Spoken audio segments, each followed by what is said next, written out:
आषाढी एकादशी निमतान Kujira बामोळेच्या doctor KB. Hedgewar विद्यालय आणि उच्च माध्यमिक विद्यालयान विठ्ठल विठ्ठल जय हरी विठ्ठल असो विठ्ठलाचो गजर आणि जय घोष करीत आझाद मैदान ते महालक्ष्मी देवळा मेरेन दिंडी काढली। हे दिंडेक विद्यार्थ्यां वांगडा शिक्षक आणि पालकूय आशिल्ले। या सगळ्यांनी पालखी नाचयत विठ्ठलाचो गजर करीत नाचत गायत रिंगण सादर करून मंदिराचो वाठार भक्तिमय केलो।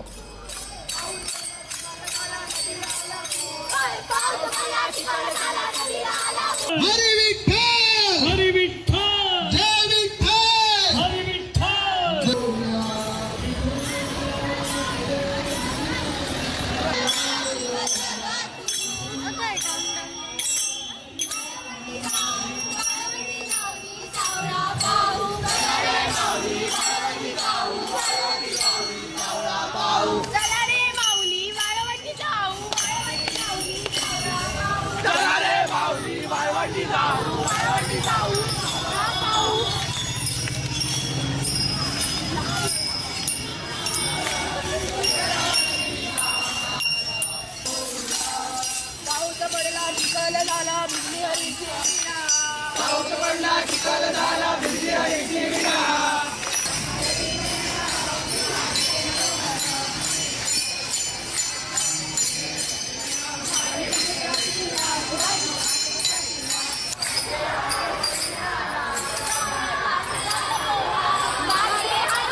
जय जय विठ्ठल जय हरी विठ्ठल जय जय विठ्ठल जय विठ्ठल जय विठ्ठल जय हरी विठ्ठल जय जय विठ्ठल।